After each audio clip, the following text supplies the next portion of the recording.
Hawaii looks abundant. But abundance isn't the same as resilience. For generations, Hawaii was designed so one place could feed itself.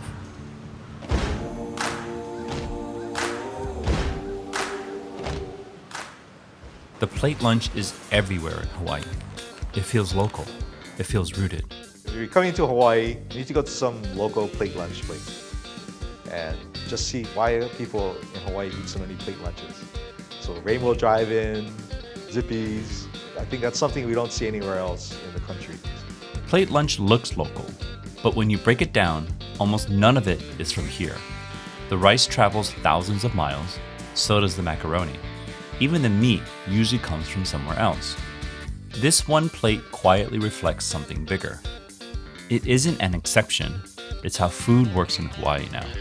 We live in one of the most isolated places on the planet, and yet we depend on imported food for about 90 to 95% of what we consume on a daily basis, and the amount of food that we have available for a short-term supply in the event of a natural disaster is not as much as it should be.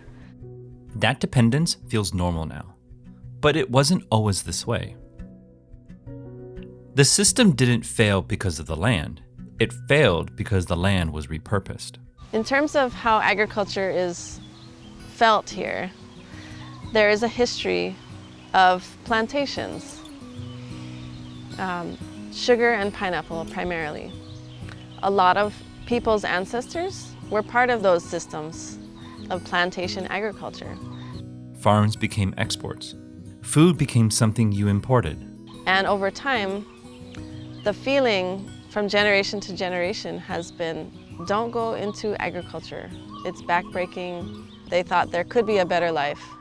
But before plantations, Hawaii already had a system. So within each island, we have what are called moku. They're just larger districts. Within each district are these pie-shaped divisions called Ahupua'a. It's a natural land division from the mountain to the sea. Each Ahupua'a contained everything needed for life. They were self-maintained. So everything you needed for life went from the mountain to the sea. You had those that grew, the farmers, the fishermen. So everything within your Ahupua'a was self-sustainable. That system only worked if there was something at its center. Not a single crop everywhere, but a staple that anchored daily life. So taro, usually in Hawaii we call it kalo, is basically the central food in the Hawaiian diet. It's a source of energy, it's the main carbohydrate. Kalo is one of the foods that we would consider ai, and the word ai is actually the same word that we use for eating itself. Okay. Really, the starch part of the meal, which in most Hawaiian meals would have been the taro, is really almost like the definition of eating. The plant itself grows in a way that in Hawaiian culture is a metaphor for family. So when you plant taro, you plant a stalk of it, and that stalk grows into the plant, which is what we call the makua. And the word makua also means parent. From that makua, you have small plants that start to grow up, and they are called the ʻOhana. And that word ʻOhana is related to the word ʻOhana, which is our word for the family. Food wasn't separate from meaning. It encoded it. What I've seen as a garden educator is that children will eat whatever they grow.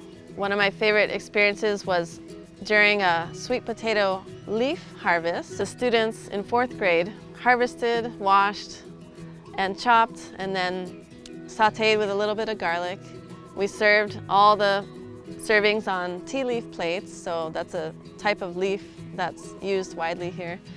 And I saw 4th graders coming back for seconds and thirds of these sauteed greens that they had grown. Farming in Hawaii is tougher than many people realize. Everybody has sort of this image in Hawaii that, it must be really a perfect place to grow vegetables or any kind of crop. Warm weather, good climate, no snow, all those variables. But in the reality, we have very unpredictable weather. trying to do organic farming is pretty challenging. Trying to get that right soil balance, trying to minimize pesticides. That was definitely an impetus in our looking at what other ways we can have a little bit more control over the environment and at the same time not degrade the surroundings. I believe that vertical farming should be a supplement to outdoor farming. We're not looking to replace it. My view is that it really is a supplement. Growing things that you can't grow, filling in the gaps when things are not available because of weather conditions and things that can't be controlled outdoors. Different methods, same question. There's a olelo no eao, or Hawaiian saying, he ali'i ka aina, he kawa ke kanaka, which means land is the chief and man is a servant. I learned that there's no separation, or at least there shouldn't be, between us and nature. I think that olelo no eao is about a relationship and a respect that needs to be there if we're going to continue to thrive on this planet. Ahupua'a wasn't about farming. It was about designing balance so people could remain who they were.